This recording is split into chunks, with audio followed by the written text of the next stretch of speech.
Hello students, in this video we are going to discuss about chapter 4 reproductive health. So ये video में भी थोड़ा सा लेंदी हो सकता है और उसके पीछे रीज़न ये है कि इस वीडियो में पूरे चैप्टर को कवर कर रहा हूँ मैं और साथ में एनसीईआरटी के जो भी स्पेसिफिक पॉइंट्स हैं, जो इम्पोर्टेंट पॉइंट्स हैं, जो आपको इस चैप्टर के लिए लर्न करने हैं या रीड करने हैं, जो आने चाहिए पॉइंट्स आपको स्पेसिफिक, वो सब मेंशन है। तो इस वीडियो को पहली बात तो लास्ट तक देखिएगा, अदरवाइज़ आपके कुछ पॉइंट्स छूट जाएंगे। बुक्स भी ओपन कर सकते हैं आप वीडियो को वॉच करते समय और हर एक पॉइंट्स को अंडरलाइन भी कर सकते हैं। इट मीन्स ये एक तरीके से हाईलाइट वन शॉट वीडियो रहेगा आपके लिए। सो स्टार्ट करते हैं इस वीडियो को।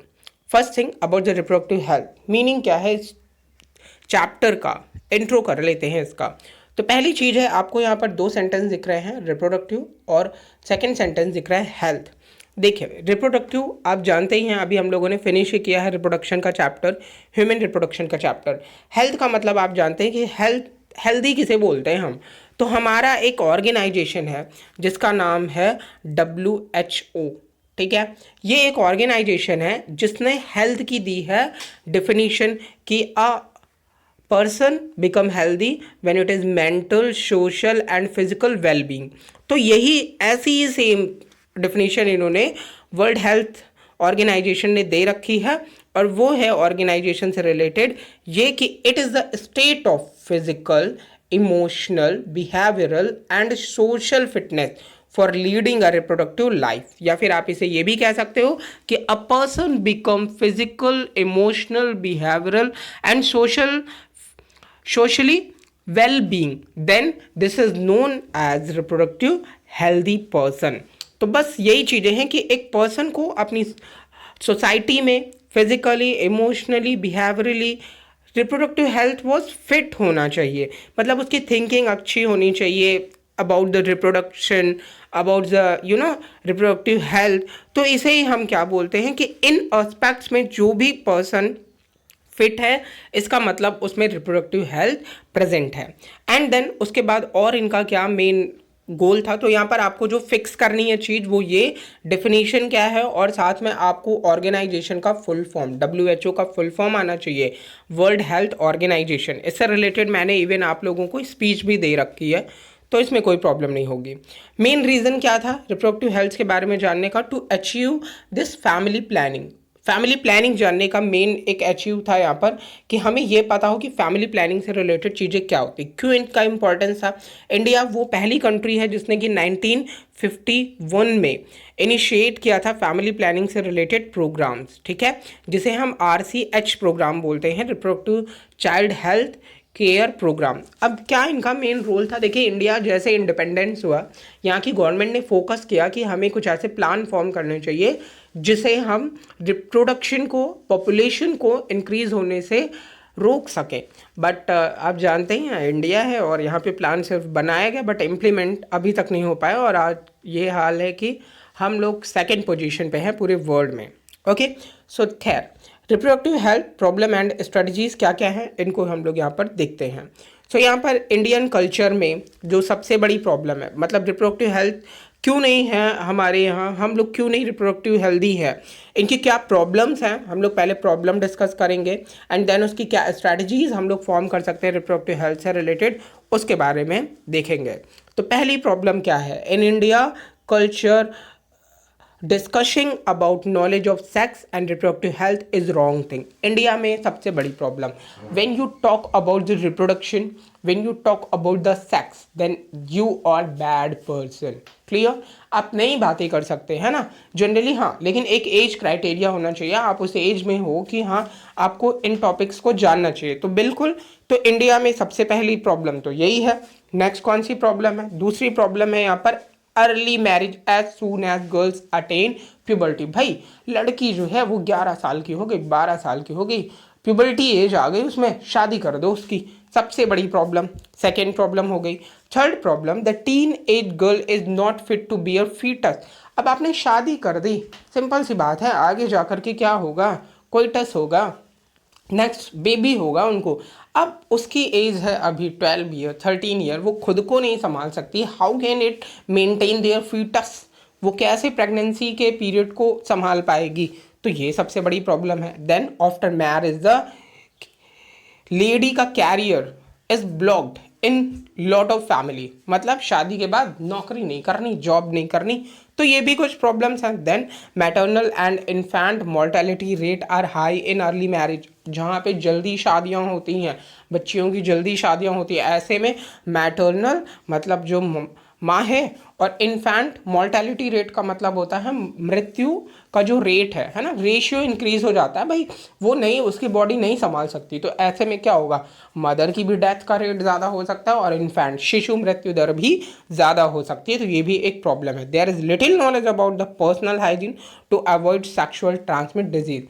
अब यहाँ पर आपको रिप्रोडक्टिव हेल्थ के बारे में पता ही नहीं है, आपको कोई नॉलेज ही नहीं है, ऐसे में आप पर्सनल हाइजीन नहीं रखते हो, और ऐसे में क्या होगा, सेक्सुअली ट्रांसमिट डिजीजेस ट्रांसफर हो सकती हैं, ऐसी डिजीजेस जो सेक्स के थ्रू ट्रांसमिट होती हैं, one organism one person to next person में, that's why so it is also a problem. So there may be population explosion with lacks of reproductive health, और लैक ऑफ रिप्रोडक्टिव हेल्थ की ही वजह से जो हमारी population है वो लगातार इंक्रीज़ हो रही है, हमें नहीं पता कि हाँ हमें अपने बॉडी को कैसे मेंटेन रखना है, और लाइन पे लाइन लगी चली जा रही है। सो नेक्स्ट देखते हैं यहाँ पर, ये तो थी हमारी प्रॉब्लम्स कि आखिर क्यों यहाँ पे हम रिप्रोडक्टिव हेल्थ को नहीं गेन कर पा रहे हैं। देन हम क्या स्ट्रेटजीज यूज़ करते हैं उसे डिस्कस करते हैं। सो नंबर ऑफ प्रोग्राम, जैसे कि मैंने बताया कि हमारी स्ट्रेटजी है और वो RCH प्रोग्राम है, मैंने पहले ही इसके बारे में आपसे डिस्कस किया कि reproductive and child health care, हमें यहाँ पर रिप्रोडक्टिव जो भी ऑर्गेनिज्म है प्यूबर्टी एज अटेन कर रहे हैं और उसमें जो भी चाइल्ड न्यू बॉर्न बेबी है उसकी केयर हमें करनी है, तो RCH प्रोग्राम लॉन्च किया गया है। देन अवेयरनेस प्रोग्राम हम होते रहते हैं, आप लोग सुनते भी रहते हैं, मेल एंड फीमेल जो लीड करें हेल्दी लाइफ रिप्रोडक्टिव लाइफ में, तो ऐसे प्रोग्राम भी कराए जाते हैं टेलीविजन्स के थ्रू या फिर न्यूज़पेपर्स के थ्रू, या ऐसे कम्युनिटी में कुछ प्रोग्राम्स होते रहते हैं जो इन चीज़ों के बारे में अवेयर करते हैं। Then aware creating about the fertility regulating method, आप जो फर्टिलिटी से रिलेटेड रेगुलेटिंग मैथड्स हैं उनके बारे में लोगों को अवेयर करते हैं। साथ में awareness creating about personal hygiene, भाई खुद की साफ़ सफाई, खुद के जैसे हमारे बॉडी में हम लोग अपने फेस को इंपॉर्टेंस देते हैं कि हमें अपना फेस हमेशा क्लियर रखना है, साफ़ रखना है, हमें अच्छा दिखना है, सेम ऐसे हमारे जो सेक्स ऑर्गन्स होते हैं हमें उनकी भी पर्सनल हाइजीन पे फोकस करना चाहिए। ओके, जिससे हम क्या कर पाएंगे, ये प्रिवेंट करेंगे और प्रोटेक्ट करेंगे कि सेक्सुअली ट्रांसमिट डिजीजेज ना हो। क्लियर है, तो ये भी चीज़ें स्ट्रैटेजीज थी। नेक्स्ट उसके बाद स्ट्रैटेजीज के बाद और भी कुछ चीज़ें जानते हैं हम लोग, और वो है हमारा नेक्स्ट टॉपिक जिसे हम बोल रहे हैं population explosion and birth control. देखिए पॉपुलेशन एक्सप्लोजन का मतलब जनसंख्या में विस्फोट हो रहा है, ठीक है, और हम कैसे इसे कंट्रोल कर सकते हैं, इवन हम जन्म दर जो है हमारे यहाँ की जो हमारी बर्थ है उसे कैसे कंट्रोल कर सकते हैं, उन टॉपिक्स को यहाँ पे अंडरस्टैंड करते हैं। So first thing here, the increase in size and growth of human population is called population explosion. भाई जनसंख्या विस्फोट अगर बोल दिया तो आप समझ गए होंगे कि पॉपुलेशन एक्सप्लोजन का मतलब क्या होता है, हम नहीं कंट्रोल कर पा रहे हैं और जो हमारी पॉपुलेशन है वो लगातार बढ़ती ही जा रही, ह्यूमन पॉपुलेशन जो है वो लगातार बढ़ती जा रही।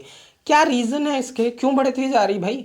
हम बोल रहे हैं कि आज हम 5 करोड़ थे, अभी 7 करोड़ हो गया, ऐसा कुछ डाटा आप NCERT में पढ़ेंगे कि इस ईयर तक इतनी पॉपुलेशन थी, फिर इस ईयर से अचानक से इतनी बढ़ गई, तो ऐसे कैसे बढ़ गई, क्या रीज़न है? फर्स्ट रीज़न यहाँ पे देखते हैं, decline in death rate. Death rate जो है मतलब जो मृत्यु दर है वो लगातार घटती जा रही है। भाई अब जैसे 100 लोगों ने जन्म लिया, 100 लोगों के 100 साल की एज हो गई और अभी तक वो लिविंग है, डाई नहीं हुए, तो मतलब क्या है यहाँ पर डेथ रेट क्या हो रही है, घट रही है, डिक्लाइन हो रही है। देन लॉन्गर लाइफ स्पॉन, मैंने बताया कि लाइफ स्पॉन पीरियड जो है वो लोगों का इंक्रीज हो रहा है, ये भी एक तरीके से एक्सप्लोजन का एक पॉइंट है।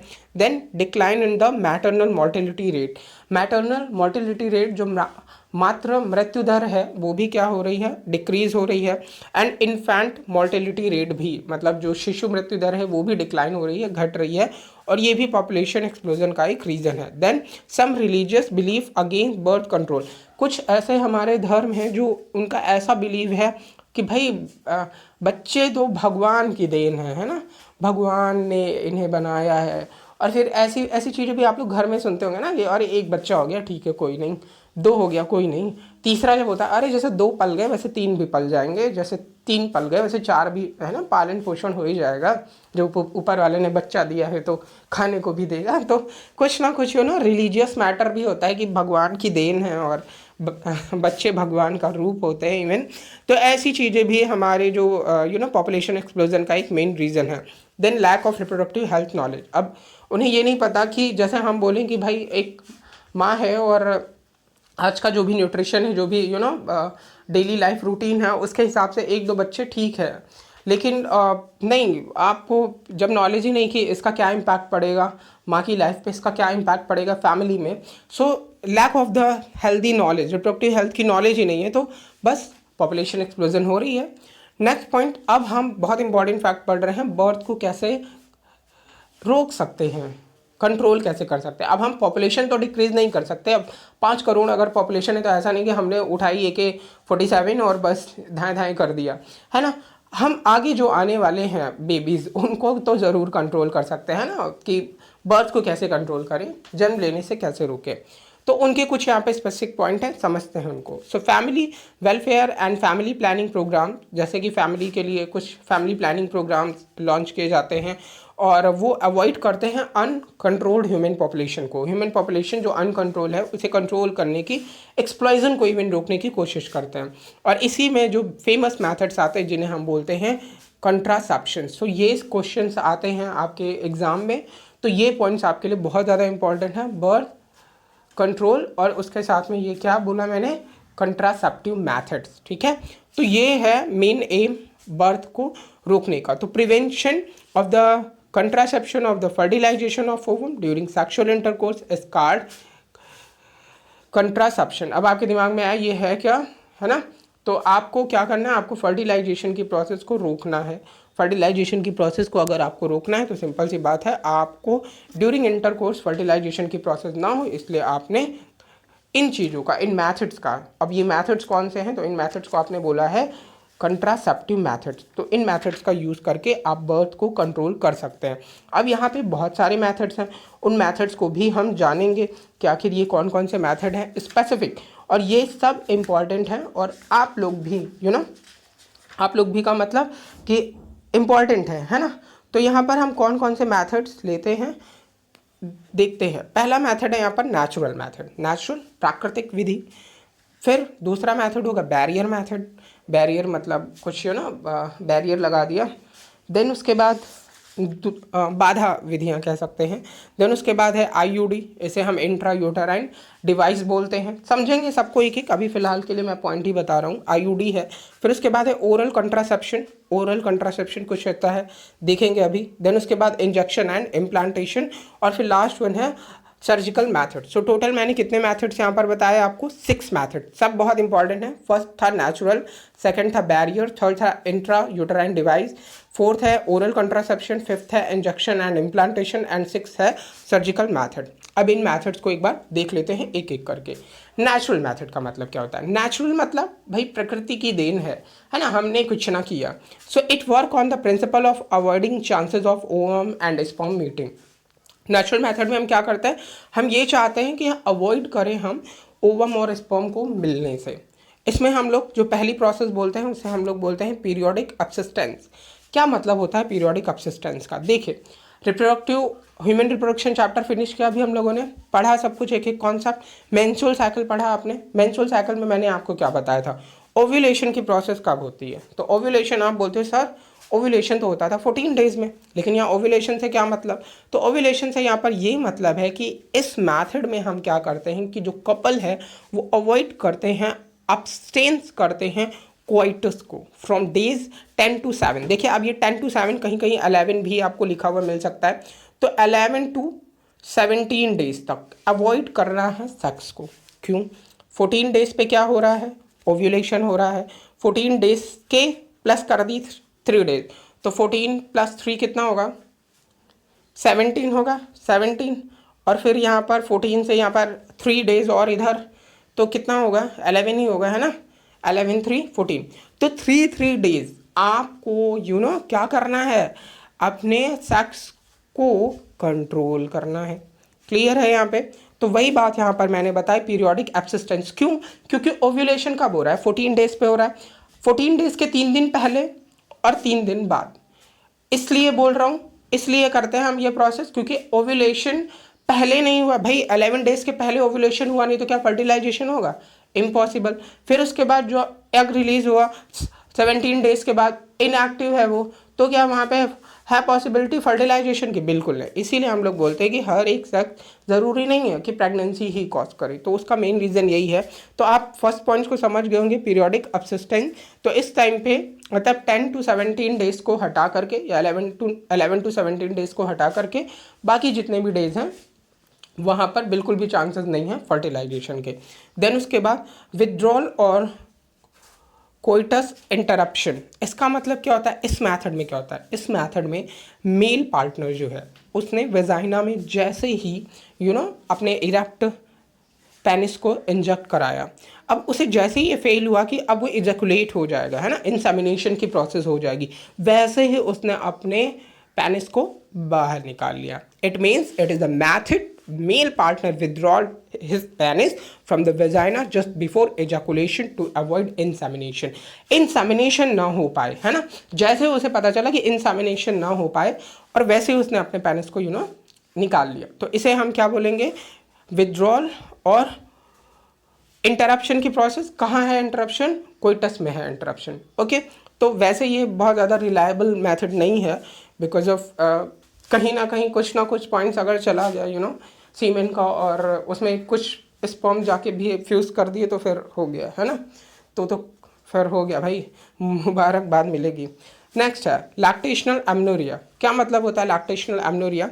इसके पहले भी मैंने आपको बताया, लैक्टेशनल एमनोरिया का मतलब आफ्टर द पार्टुरेशन प्रोसेस, जब लैक्टेशन की प्रोसेस स्टार्ट होती है तो लैक्टेशन की जब प्रोसेस होगी उस टाइम पे मेंस्ट्रुअल साइकिल नहीं होती। अब यहाँ पर लैक्टेशनल तो समझ गए, लैक्टेशन की प्रोसेस ब्रेस्ट फीडिंग होगी, है ना, मदर में। देन उसके बाद ए का मतलब मैंने हमेशा बताया अब्सेंट होता है, और मेनोरिया का मतलब होता है मेंस्ट्रुअल साइकिल। इट मीन्स कि लैक्टेशन के टाइम पे ड्यूरिंग लैक्टेशन मेंस्ट्रुअल साइकिल क्या होती है? अब्सेंट होती है। अब क्यों है? It cause due to immense lactation for about 6 month after parturition. ज़्यादा से ज़्यादा कितने मंथ तक माना जाता है? 6 मंथ तक माना जाता है। And no menstruation occur during lactation period, hence chance of fertilisation is absent. और इसीलिए हम बोलते हैं कि जो चांस है फर्टिलाइजेशन का वो क्या होगा? एब्सेंट होगा। ठीक है, तो ये प्रोसेस आप समझ गए। और ऐसा क्यों होता है? क्योंकि हार्मोन्स जो हैं वो जो ओव्यूलेशन के लिए चाहिए, जो फॉलिकल्स के फॉर्मेशन के लिए चाहिए, FSH LH, ये सब नहीं रिलीज हो रहा है। निगेटिव फीडबैक लैक्टेशन के टाइम पे जाता है और ये सब रिलीज ही नहीं होते, तो इसलिए हम इसे क्या बोलते हैं? लैक्टेशनल एमनोरिया बोलते हैं। नेक्स्ट उसके बाद है फिजिकल।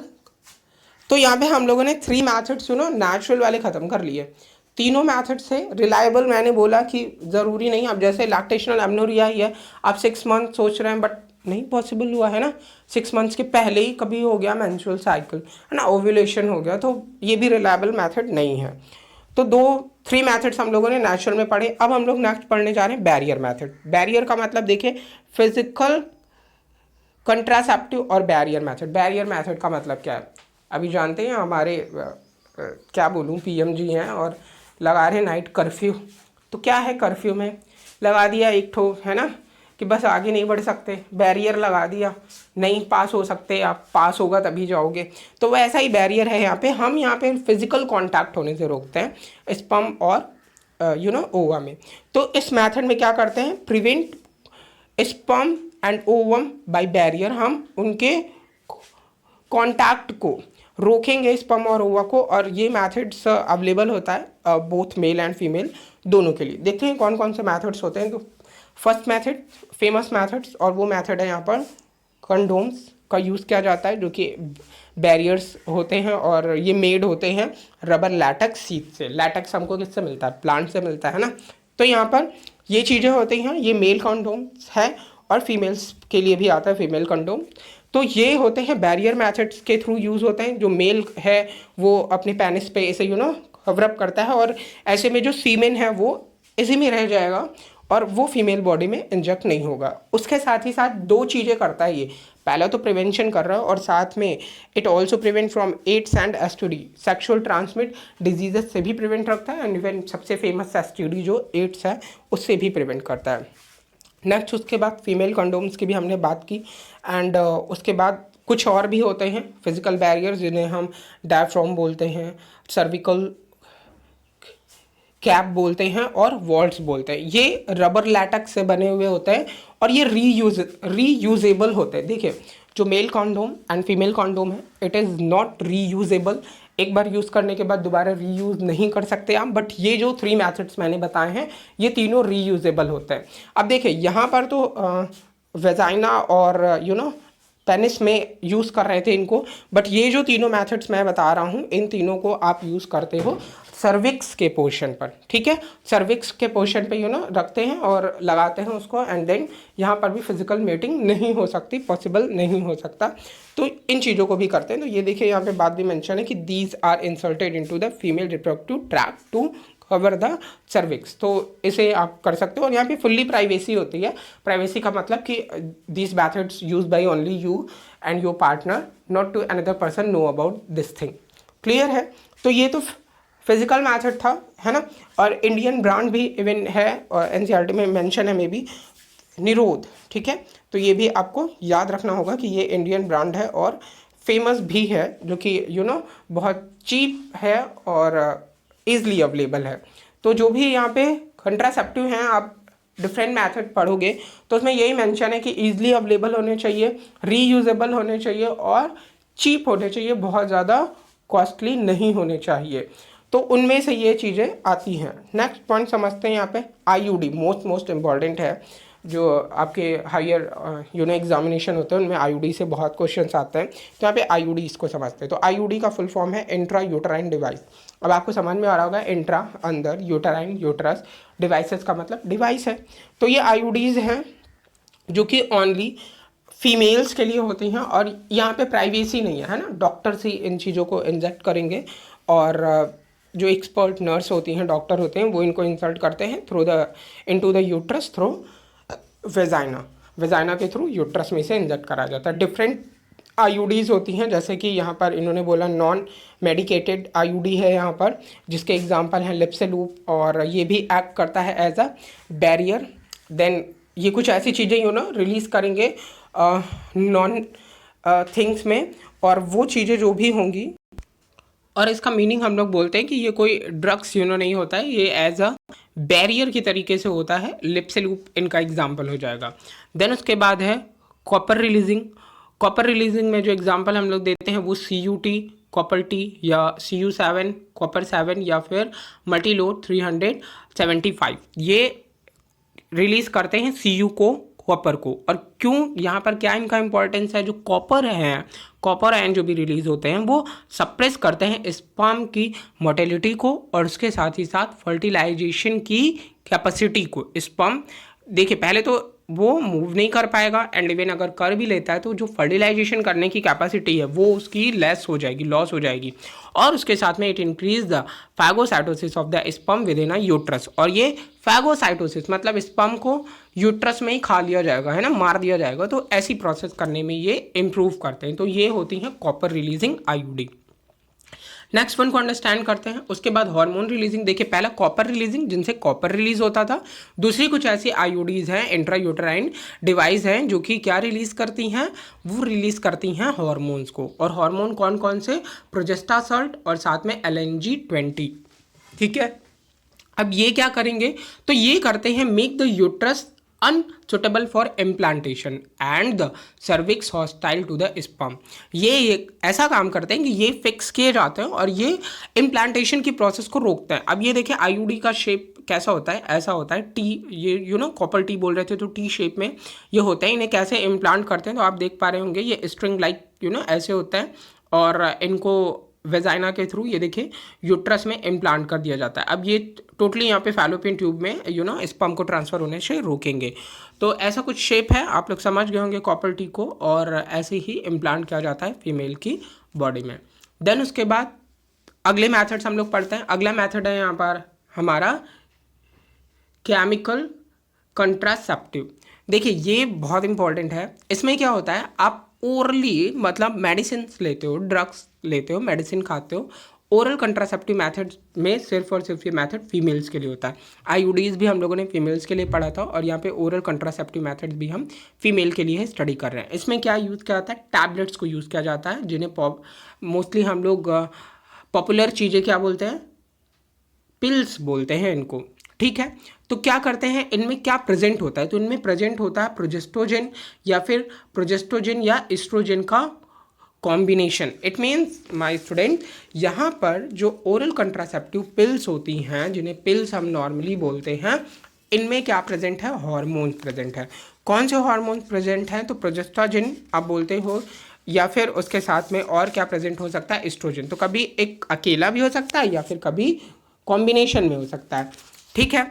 अब यहाँ पर ओरल पिल्स में आप लोग बहुत सारी ओरल पिल्स को जानते हो, जैसे आप सबसे अच्छे से जानते हो सहेली को, ठीक है। अब सहेली के कॉन्सेप्ट्स को यहाँ पे समझ लेते हैं। तो सहेली क्या है, एक ओरल पिल है। अब इसमें आप जो पिल्स है वो आप टेक करनी होती है period of 21 days started with in the first 5 days of menstruation. तो आपको पहले, जैसे देखिए यहाँ पे आपको फिर मेंस्ट्रुअल साइकिल आनी चाहिए। मेंस्ट्रुअल साइकिल में आप क्या बताते हो, आप बताते हो सर फर्स्ट से लेकर के 5 डेज तक मेंसेस होता है, या मेंस्ट्रुअल साइकिल का जो पीरियड है, ब्लीडिंग होती है, वो बोलते हैं। 14 डेज पे आप बोलते हो ओव्यूलेशन होता है सर, और 28 डेज पे आप बोलते हो कि एंड ऑफ मेंस्ट्रुअल साइकिल हम बोलते हैं, ठीक है। तो आपको ये खानी कब से कब तक है, तो 5वें, अब यहाँ पे आप चौथे 5वें दिन पे फर्स्ट डे इनटेक करते हो और फिर लगातार आपको 21 डेज तक इसे इनटेक करना होता है, ठीक है। और इनटेक करते हो और इनटेक करोगे तो आप इसे क्या बोल रहे हो, ये एनसीईआरटी में भी इवन मेंशन है, आप इन्हें अंडरलाइन भी कर सकते हैं कि पिल्स को आप डेली टेक करोगे for a period of 21 days starting preferably with in the first 5 days of menstrual cycle, ठीक है। तो ये जो 7 डेज का गैप आपने किया है ना, टोटल कितना होता है 28 डेज होता है। 7 डेज का जो आप गैप करते हो, इसी टाइम पर मेंस्ट्रुएशन होगा, मतलब मेंस्ट्रुअल साइकिल इसी टाइम पे होगी। अब मैं थोड़ा सा आपको ये मेडिसिन समझा देता हूँ, है ना। देखिए यहाँ पर टोटल कितने टैबलेट्स होते हैं, यहाँ पर टोटल हैं आपके पास 28 टैबलेट, ठीक है, 28। अब इनका कलर क्यों अलग है, देखिए 21 डेज तक जो आप टैबलेट लेने वाले हो, मतलब 1 2 3 4 5 6 7 एंड 7 3 21। तो ये जो आप लेने वाले हो टैबलेट 21 है ना, 27 आई थिंक होगी। तो ये जो आप लेने वाले हो 7 टैबलेट 21 डेज़ के लिए आप जो ले रहे हो इन टैबलेट्स को, ये नॉर्मल हैं, ये हैं हार्मोनल टैबलेट्स, मतलब ये प्रोजेस्ट्रोजन एस्ट्रोजन कॉम्बिनेशन वाली टैबलेट्स हैं। अब बाकी ये टैबलेट्स क्या है, ये जो आपको रेड रेड टैबलेट्स दिख रही है ना, ये इंपॉर्टेंट हैं। तो ये कितनी है 7। अब इनका क्या है, ये हैं आपकी आयरन की टैबलेट, ठीक है। It is a iron tablet, और आप जानते हो आयरन Fe किस में रहेगा, हीमोग्लोबिन में। तो अब यहाँ पर नॉर्मल डेज में होती थी 3 to 4 डेज ब्लीडिंग, यहाँ पर 7 डेज ब्लीडिंग होती है फीमेल्स में, ऐसे टाइम पे जब वो मेडिसिन इनटेक करते हैं।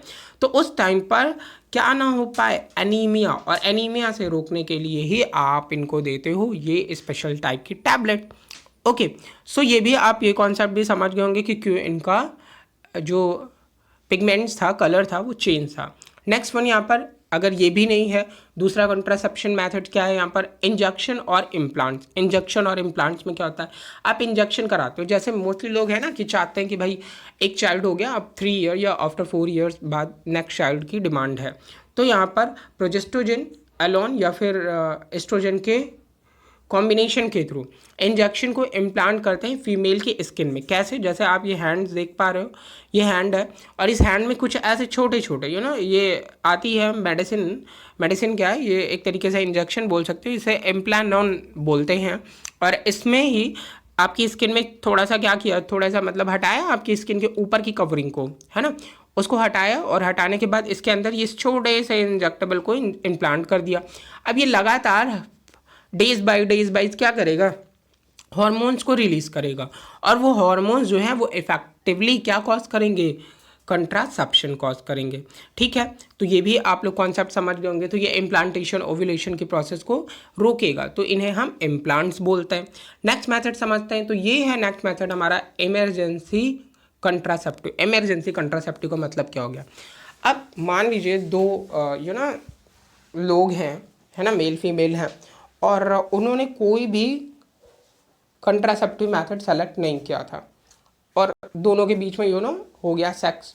और अब आप जानते हो कि विद इन 30 मिनट, है ना, विद इन 30 मिनट फर्टिलाइजेशन हो जाएगा। अगर स्पर्म इंसेमिनेशन की प्रोसेस हुई तो फीमेल बॉडी में 30 मिनट तक फर्टिलाइजेशन हो जाएगा।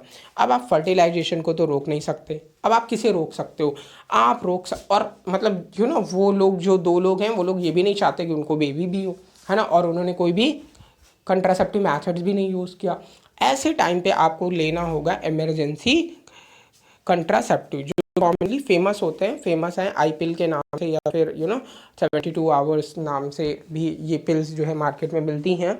तो इन चीज़ों को अनवांटेड 72 इवन बोलते हैं। तो यहाँ पर ये मैथड्स हम यूज़ करते हैं 72 hours of the coitum fertilization. Even intercourse होने के 72 आवर्स के अंदर अगर इन्हें ले लिया गया तो ये अनप्रोटेक्टेड इंटरकोर्स के टाइम पे ये इम्प्लांट होने से रोकेंगे, है ना, इम्प्लांट होने से रोकेंगे, सेड कर देंगे पूरी वॉल को, इंडोमेट्रियम की वॉल को, तो इम्प्लांटेशन की प्रोसेस नहीं हो पाएगी। तो इसलिए इनमें क्या प्रेजेंट होता है? इनमें प्रेजेंट होता है प्रोजेस्ट्रोजन या प्रोजेस्टेरॉन एस्ट्रोजन का कॉम्बिनेशन, और ये इम्प्लांटेशन की प्रोसेस को रोकेंगे। तो इन्हें हम बोलते हैं इमरजेंसी कंट्रासेप्टिव। नेक्स्ट वन, उसके बाद ये मतलब ये स्टेबल मैथड्स बोले जाते हैं। स्टेबल मैथड्स में आप इन्हें क्या बोल रहे हो? सर्जिकल मैथड बोलते हो। सर्जिकल मैथड्स में हम क्या करते हैं? सर्जिकल मैथड्स में सर्जरी कर रहे हो आप, है ना, ऑपरेट कर रहे हो, बहुत छोटा सा ऑपरेशन। 2 नेम होते हैं, मेल और फीमेल दोनों में हो सकती है। और ये स्टरलाइजेशन की जो प्रोसेस है इनमें ये एडवाइस किया जाता है both male and female partner दोनों को। इसमें क्या होगा? ये टोटली प्रिवेंट करते हैं प्रेगनेंसी की प्रोसेस को। और इसमें स्टरलाइजेशन अगर मेल में आप करा रहे हो तो इसे हम बोलते हैं वैसेक्टॉमी। क्या मतलब होता है? देखो 2 वर्ड हैं, वैसेक वास। पहला वर्ड पे फोकस करो, फर्स्ट वर्ड पे। फर्स्ट वर्ड है वास। अब वास कहाँ पढ़ा आपने? क्या आपने वास डिफरेंशिया पढ़ा? वास इफ्रेंशिया पढ़ा? इफ्रेंशिया तो नहीं पता, डिफरेंस पता है? अब ये है, डायग्राम पे फोकस करो, हमारी एनसीईआरटी का डायग्राम। एनसीईआरटी के डायग्राम में आपके पास 2 नंबर में वास्ट डिफरेंस प्रेजेंट होते हैं, एक ये है और सेकंड ये है। आपने और जो दूसरा टर्म है टॉमी, टॉमी का मतलब क्या होता है? आपको क्या करना है? इसे काटना। इसका मीनिंग क्या होता है? काटना और फिर बांध देना। तो आपने क्या किया? जो आपकी वास्ट डिफरेंस है उसको पहले काटा यहाँ से, और काटने के बाद आपने उसे बाइंड कर दिया। तो देखिए मेंशन भी है एनसीईआरटी में, डायग्राम भी है बढ़िया सा, vast difference tide and next. उसके बाद हमने उसे अलग कर दिया है और फिर वापस से बांध भी दिया, जोड़ दिया है, और ऐसे में देखेंगे कांटेक्ट नहीं हो पाएगा। अब यहाँ पे क्वेश्चन क्या होता है, मोस्टली पूछते हैं कि वास्ट डिफरेंस के स्मॉल पार्ट को आप रिमूव करने के बाद फिर से टाइड अप कर देते हो तो क्या स्पर्म नहीं बनते? बनते हैं, बिल्कुल बनते हैं। फिर क्या सीमेन नहीं बनता? बनता है, बट सीमेन में स्पर्म नहीं होते। स्पर्म यहाँ पे बने रीअब्जॉर्ब हो जाएंगे, वो यूज़ नहीं होंगे, यहाँ से आगे ट्रांसफ़र नहीं हो पाएंगे, और सीमेन भी रिलीज़ होगा लेकिन उस सीमेन में स्पर्म नहीं होगा। तो ये प्रोसेस होती है। नेक्स्ट उसके बाद दूसरा, फीमेल्स में क्या होता है? फीमेल्स में हम बोलते हैं ट्यूबेक्टॉमी। तो जैसे वहाँ पे हम वास्ट डिफरेंस को, है ना, गायब कर रहे थे कुछ पोर्शन, वैसे यहाँ पे ट्यूब को। अब ट्यूब का मतलब आपने कौन सी ट्यूब पढ़ी है फीमेल्स में? Fallopian tube. फैलोपियन ट्यूब को काटना है। तो ये देखिए यहाँ पर देख पा रहे हैं डायग्राम में, यहाँ पर आपने फैलोपियन ट्यूब को काटा और काटने के बाद आपने इस फैलोपियन ट्यूब को जोड़ दिया। तो ये ट्यूबेक्टॉमी का मैथड होता है और ये फैलोपियन ट्यूब में करते हैं। तो ये टोटली है सर्जिकल मैथड्स। और इसमें भी क्या है, आप सोचेंगे क्या मेंस्ट्रुअल साइकिल नहीं होगी? बिल्कुल होगी। क्या यहाँ पे हार्मोन्स नहीं बनेंगे फीमेल्स में? बिल्कुल बनेंगे। तो ऐसा कुछ भी नहीं है, सारी चीज़ें नॉर्मल होंगी, बट यहाँ पर जो ओव्यूलेशन की प्रोसेस है वो भी होगी, लेकिन यहाँ पर मीटिंग फर्टिलाइजेशन नहीं हो पाएगा। तो इस तरीके का मेथड्स को हम क्या बोलते हैं? स्टरलाइजेशन बोलते हैं, और फीमेल्स में ट्यूबेक्टॉमी बोलते हैं। तो मेल्स में वैसेक्टॉमी और फीमेल्स में हम इसे ट्यूबेक्टॉमी बोलते हैं। सो स्टूडेंट्स, अभी तक हम लोगों ने मतलब मोस्टली टॉपिक पढ़ लिए। कौन सा टॉपिक हम लोगों ने फिनिश किया? अभी हम लोगों ने टॉपिक फिनिश किया बर्थ कंट्रोल का, और उसमें भी सबसे इम्पॉर्टेंट टॉपिक था हमारा कंट्रासेप्टिव मेथड्स का। अब हम लोग फिनिश करने वाले एमटीपी। देखिए वीडियो लेंदी हो रहा है मुझे पता है, बट मैं भी कोशिश कर रहा हूँ कि आप एक ही वीडियो में सारी चीज़ें समझ जाएं, और छोटे छोटे टॉपिक्स के वीडियो फॉर्म कर दूंगा, उसमें कोई दिक्कत नहीं है, जहाँ भी प्रॉब्लम आएगी देखेंगे। तो यहाँ पे नेक्स्ट टॉपिक है हमारा एमटीपी। एमटीपी मतलब मेडिकल टर्मिनेशन ऑफ प्रेगनेंसी। मतलब अभी क्या हुआ, अभी प्रेगनेंसी कॉज हो गई, कंट्रासेप्टिव मैथड्स यूज़ किए थे या नहीं किए थे, बट अभी नहीं चाहते बेबी। क्यों नहीं चाहते? कुछ होगी कंडीशन। तो इंटेंशन और या वॉलेंट्री मतलब खुद की स्वेच्छा से आप चाहते हो प्रेगनेंसी को टर्मिनेट कराना, तो उसके लिए आप क्या इसे और भी क्या बोलते हैं, इंड्यूस्ड अबॉर्शन बोलते हैं। मतलब अबॉर्शन के प्रोसेस, बेबी नहीं चाहते और प्रेगनेंसी को हटाना है, तो इंड्यूस्ड अबॉर्शन। यहाँ पे एक मेडिसिन बताऊंगा आप लोगों को अबॉर्शन पिल के लिए हम क्या यूज़ करते हैं, तो याद रखिएगा एक मेडिसिन है और उसका नाम है MIFEPRISTONE।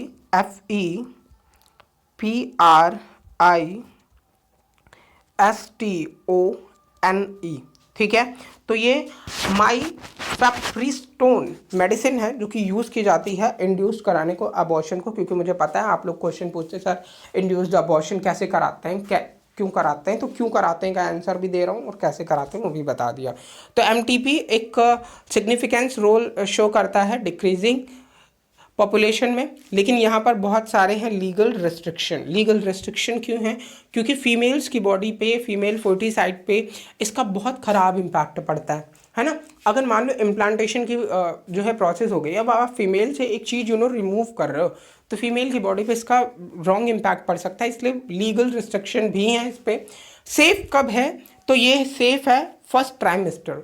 फर्स्ट ट्राइमेस्टर का मतलब मैंने आपको क्या बताया था, 12 वीक, है ना, 3 मंथ्स जो आप बोलते हो वो सेफ पीरियड है। उस टाइम पे आप एमटीपी करा सकते हो, अबॉर्शन करा सकते हो, मेडिकली प्रेगनेंसी को टर्मिनेट करा सकते हो, लेकिन उसके बाद बिल्कुल भी नहीं। नेक्स्ट वन, उसके बाद तो हम लोगों ने ये एमटीपी भी पढ़ लिया और एमटीपी से रिलेटेड जो भी कॉन्सेप्ट हैं उन चीज़ों को भी समझ लिया। तो यहाँ पे कुछ रूल्स हैं इंडिया में मेंशन है कि हमारे इंडिया में 1971 में जो इंडिया की गवर्नमेंट है उसने इस चीज़ों को बनाया। अच्छा, रीज़न क्या है क्यों करानी चाहिए एमटीपी, उसका भी रीज़न हम लोग थोड़ा सा और डिटेल कर लेते हैं। देखिए एमटीपी के केस में जैसे मान लीजिए कोई रेप केस हुआ, अब वहाँ पे जो विक्टिम है वो क्यों चाहेगा वो चाइल्ड, तो ऐसे केस में आप करा सकते हो एमटीपी, जो लीगल रिस्ट्रिक्शन है। ठीक है, दूसरा मान लीजिए जो फीमेल है उसने कुछ कंट्रासेप्टिव यूज़ किए, फॉर एग्जांपल आईयूडी यूज़ किया, इम्प्लांट यूज़ किए और वो ख़राब निकले, है ना, मतलब नहीं हो पाई प्रोसेस और फर्टिलाइजेशन हो गया, तो ऐसे केसेस में एमटीपी जो है वो लीगल है। और बाकी आप ये सोचो कि एमनियोसेंटोसिस टेक्निक सुनी है आप लोगों ने कि आप एमनियोसेंटोसिस के थ्रू जहाँ पर जान लेते हो चाइल्ड का सेक्स, और अगर वो फीमेल चाइल्ड है तो आपने मार दिया उसको, तो इन चीज़ों को रोकने के लिए एमटीबी पे कुछ लीगल रेस्ट्रिक्शन लगाए गए हैं। उसके साथ में और क्या करा सकते हैं, एमनियोसेंटोसिस के थ्रू हम ये भी जानते हैं कि कोई सेक्सुअल जेनेटिक कोई प्रॉब्लम तो नहीं है, क्रोमोसोमल कोई प्रॉब्लम तो नहीं है ना, या फिर वो बेबी जो है वो माँ की हेल्थ के लिए खतरनाक है, तो ऐसे में एमटीपी लीगल है, इलीगल नहीं है। ठीक है, तो लीगल रेस्ट्रिक्शन के साथ ही एमटीपी पॉसिबल होती है। Amniocentesis most asking question, ban क्यों है इंडिया में, तो उसका रीज़न आप बताओगे, क्योंकि लोग इसका मिसयूज़ कर रहे हैं। लोग अगर जान जाते हैं कि फीमेल चाइल्ड होने वाली है देन अबॉर्शन करा देते हैं, है ना, इंड्यूस्ड अबॉर्शन कराते हैं, एमटीपी कराते हैं, तो इसलिए ये टोटली इलीगल है, बैन है इंडिया में एमनियोसेंटोसिस की टेक्निक। नेक्स्ट वन है, अगला है सेक्सुअली ट्रांसमिट डिजीज़। इससे क्वेश्चन बहुत आते हैं, एसटीडी है यहाँ पे, और एसटीडी से रिलेटेड मतलब ऐसी डिजीज़ेस जो सेक्स के थ्रू ट्रांसफ़र होती है। जैसे हम बोलते हैं कि भाई कोरोना तो ऐसे ही हो रहा है ना, ट्रांसफ़र कांटेक्ट करो या ना करो एयर के थ्रू ही हो रहा है, तो वैसे ही कुछ और भी यहाँ पे जो हम लोग पढ़ रहे हैं वो एसटीडी है कि कुछ ऐसी प्रॉब्लम जो कि सिर्फ और सिर्फ सेक्स के थ्रू वन इंसान से, एक इंसान से दूसरे इंसान में ट्रांसफ़र होती है। तो यहाँ पे डिजीज़ या इन्फेक्शन जो कि ट्रांसमिट होते हैं थ्रू सेक्सुअल इंटरकोर्स, तो उन्हें हम एसटीडी बोलते हैं।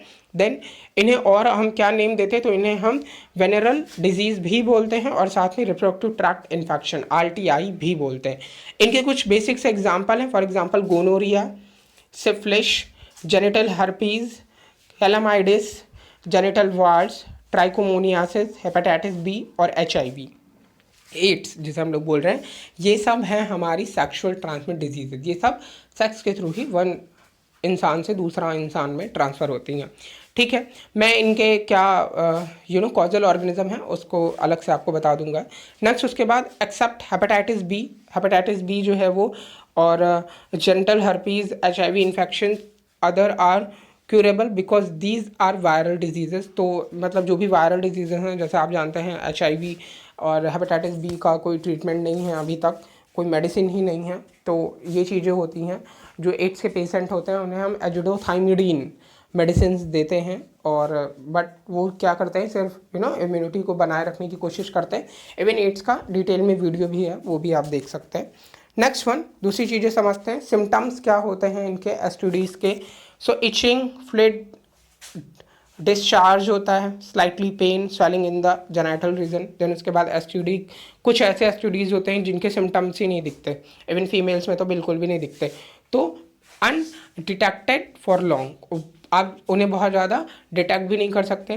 देन उसके बाद in the later stage they may leads to pelvic inflammatory disease, और अगर आप डायग्नोस नहीं कर पाए हैं जल्द से जल्द, तो आगे जाकर के ये PID, जिसे हम बोलते हैं पेल्विक इन्फ्लामेटरी डिजीज़, कॉज करेंगे, या इवन अबॉर्शन या इनफर्टिलिटी और even cancer problem reproductive tract में कॉज करते हैं। अच्छा, क्यों ज़रूरी है अभी जानने के लिए आपके लिए, क्योंकि जो STD है वो 15 to 24 या 25 एज ग्रुप में ज़्यादा हो सकती है ना, मतलब एडोलसेंस टाइम पीरियड वाले लोगों में, एडल्ट्स में, तो इसलिए ये जानना बहुत ज़्यादा ज़रूरी है आप लोगों के लिए। देन प्रिवेंशन, कैसे प्रिवेंट कर सकते हैं, तो avoid sex with unknown partner और मल्टीपल पार्टनर, जिसे आप नहीं जानते या बहुत ज़्यादा लोगों को जानते हो तो उनसे बिल्कुल अवॉइड करना है सेक्स को। Then always using the condoms, आप इंटरकोर्स के टाइम पे आपको यूज़ करना है कंडोम, अब वो फीमेल मेल दोनों कोई भी हो सकते हैं, किसी एक को करना ही, इवन दोनों को नहीं, एक ही टाइम पे। देन अगर आपको डाउट है तो कुछ ऐसे सिम्टम्स लगते हैं तो उसे आप अर्ली डॉक्टर से मिलो और डायग्नोसिस कराओ। Then getting complete treatment for the diagnose disease, और उसका प्रॉपर ट्रीटमेंट कराएं। तो ये तो होते हैं प्रिवेंशन। नेक्स्ट और इम्पॉर्टेंट टॉपिक, ये अलग टॉपिक है जिसे हम इनफर्टिलिटी बोलते हैं। इनफर्टिलिटी का मतलब क्या होता है कि मेल या फीमेल जो भी हमारे लोग हैं वो सेक्स भी कर रहे हैं, बट आगे जा कर के उनकी डॉटर्स, चिल्ड्रंस नहीं प्रोड्यूस कर पा रहे हैं, मतलब सन या डॉटर नहीं प्रोड्यूस कर पा रहे हैं। So the couple unable to produce children in spite of unprotected sex is known as infertility. मतलब आप कंट्रासेप्टिव मेथड्स भी नहीं यूज़ कर रहे हो और आप प्रॉपर लगे हुए हो कि आपको भी लोग बोले मुबारकबाद दें, है ना, मुबारक हो आपको बेबी हुआ है, तो ऐसी चीज़ें नहीं हो पा रही हैं, तो इसका मतलब क्या है, इनफर्टिलिटी है। जो चिल्ड्रन हैं वो अनप्रोटेक्टेड सेक्स के बावजूद भी नहीं गेन कर पा रहे हैं, तो इसका मतलब इनफर्टिलिटी है। अब वो मेल में भी हो सकती है और फीमेल भी हो सकती है, फीमेल में भी हो सकती है। क्या प्रॉब्लम हो सकती है इनफर्टिलिटी में, कुछ फिजिकल प्रॉब्लम, भाई ऑर्गन से रिलेटेड हो सकता है, कोई डिजीज़ हो सकती है, ड्रग्स कोई आप यूज़ करते हैं बहुत ज़्यादा, जो लोग ड्रग्स लेते हैं, या नॉर्मल चीज़ें हैं वो, इम्यूनोलॉजिकल, कोई इम्यूनोलॉजिकल प्रॉब्लम है, या फिर इवन फिजियोलॉजिकल कुछ इंटरनल ही प्रॉब्लम है, तो ये सब नॉर्मल इनफर्टिलिटी के प्रॉब्लम होते हैं। नेक्स्ट, आप कैसे इसे कंट्रोल कर सकते हो, तो उनके कुछ मेथड्स होते हैं, जैसे IVF टेक्नोलॉजी बहुत ज़्यादा इस टाइम पे फेमस है, कुछ ऐसे ब्रांड्स भी हैं, आप अपने आसपास देखते होंगे, बोर्ड देखते होंगे। तो IVF टेक्नोलॉजी, IVF का मतलब होता है in vitro fertilisation. In vitro fertilisation का मतलब कि भाई नॉर्मल नेचुरली नहीं फर्टिलाइजेशन हो पा रहे हैं, तो आप लैबोरेटरी में फर्टिलाइजेशन करा रहे हो, है ना, आप मेल के स्पर्म ले रहे हो, फीमेल के एग ले रहे हो, और लैबोरेटरी में, जैसे कि आप लोगों ने फेमसली क्या सुना है, टेस्ट ट्यूब बेबी। अब लैब में आपने ऐसी सिचुएशन बना रखी है कि वहाँ पे डीनेचर ना हो पाए स्पर्म या एग, है ना, तो आप उसे क्या बोलते हैं, in vitro fertilisation. Then ET, embryo transfer हम बोलते हैं, तो इन विट्रो फर्टिलाइजेशन या एम्ब्रियो ट्रांसफ़र, आप एम्ब्रियो ही ट्रांसफ़र कर दो, है ना, जैसे नहीं फर्टिलाइजेशन कॉज हो पा रहा तो जाइगोट, फिर आप जानते हो मोरूला, और फिर इतनी स्टेजेस आपने करा ली लैब में, और फिर उसके बाद जब वो एम्ब्रियो बन गया, है ना, ब्लास्टोसिस्ट बन गया, तो आपने यूट्रस में भेज दिया, इम्प्लांट करा दिया। GIFT गिफ्ट हम यूज़ करते हैं, गैमेट इंट्राफैलोपियन ट्रांसफ़र, गैमेट्स को हम फैलोपियन ट्यूब में ट्रांसफ़र कर दें। Then ZIFT, zygote intrafallopian transfer, zygote को हम फैलोपियन ट्यूब में ट्रांसफ़र कर रहे हैं। Then IUI, intra uterine insemination, सीधे हम इंसेमिनेशन की प्रोसेस कर दें यूट्रस में ही, तो उसे हम IUI टेक्निक बोलते हैं। एम्ब्रियो ट्रांसफ़र की डिटेल देख लेते हैं। इसे पॉपुलरली हम क्या बोलते हैं, टेस्ट ट्यूब बेबी। तो अगर आप लोग यहाँ तक लगे होगे, देख रहे होगे वीडियो, तो कमेंट करके मुझे बताइएगा कि टेस्ट ट्यूब बेबी पहला कौन सा था, और उसके बारे में कुछ बता दीजिएगा कमेंट में। नेक्स्ट, उसके बाद इस टेक्निक में हम क्या करते हैं, ओवा फ्रॉम द वाइफ का ओवा लेते हैं, और डोनर फ्रॉम द स्पर्म। अब यहाँ पे डोनर का स्पर्म ले सकते हैं या तो हस्बैंड का स्पर्म ले सकते हैं। उन दोनों को हमने क्या किया, these are induce to fertilization, हमने फर्टिलाइजेशन किया अंडर लैबोरेटरी कंडीशन। अब यही है कि आप बाहर नहीं एक हाथ से इधर लिया और उधर एग लिया और फर्टिलाइजेशन, ऐसा नहीं, लैबोरेटरी कंडीशन में करा रहे हैं हम लोग, ठीक है। तो ये हो गया एम्ब्रियो ट्रांसफर। अब जब जायगोट बना, अर्ली एम्ब्रियो बना अप टू 8 ब्लास्टोमियर्स, तो हमने इसे ट्रांसफर कर दिया फैलोपियन ट्यूब में, ठीक है। फर्दर जो भी डेवलपमेंट की प्रोसेस होगी वो फीमेल बॉडी में होगी। तो फर्टिलाइजेशन कहाँ कराया था? सिर्फ और सिर्फ test tube baby, test tube में, इवन लैबोरेटरी में। नेक्स्ट प्रोसेस समझते हैं GIFT क्या होता है, गैमेट इंट्रा फैलोपियन ट्रांसफर। इसमें हम क्या ट्रांसफर कराते हैं? It is the transfer of ovum collected from the donor. हमने डोनर से क्या किया? ओवम को लिया और उसको फैलोपियन ट्यूब में ट्रांसफर कराया of the another female who can not produce this. तो ऐसी फीमेल जो नहीं गैमेट प्रोड्यूस कर पा रही हो, ओवा नहीं प्रोड्यूस कर पा रही हो, उसमें हम ओवा का ट्रांसफर कराते हैं दूसरी फीमेल से लेकर के। देन आर्टिफिशियल इंसेमिनेशन AI या फिर IUI, इंट्रा यूटराइन इंसेमिनेशन का मतलब क्या होता है? इसमें मान लीजिए जो हस्बैंड है वो इरेक्टाइल की प्रॉब्लम है उसमें, या फिर उतने नंबर में स्पर्म्स ही नहीं बन रहे हैं, तो ऐसे में स्पर्म जो है वो डोनर या हस्बैंड का लेंगे स्पर्म और उसे आर्टिफिशियली यूट्रस में फीमेल में इंट्रोड्यूस कराते हैं। तो ये यूज़फुल केसेस होता है मेल पार्टनर जहाँ पे इंसेमिनेशन की प्रोसेस नहीं हो पाती और उसका क्या है main problem, low sperm count, इतने स्पर्म ही नहीं फॉर्म हो रहे हैं। तो इसमें यहाँ पर हम IUI टेक्निक्स यूज़ करते हैं। सो होपफुली स्टूडेंट्स इतने टॉपिक से कोशिश की है कि सारे टॉपिक यहाँ पे NCERT के कवर हुए होंगे, और आप लोगों ने अभी तक इस वीडियो को अगर वॉच किया तो बहुत अच्छी बात है। एंड नेक्स्ट वन, लंबा हो गया है काफ़ी वीडियो, बट सारे इंपॉर्टेंट पॉइंट्स है और डिस्कस करने थे। कुछ शॉर्ट वीडियो भी फॉर्म कर दूंगा मैं इनसे रिलेटेड, एक एक टॉपिक से जो भी इंपॉर्टेंट टॉपिक है। So thank you.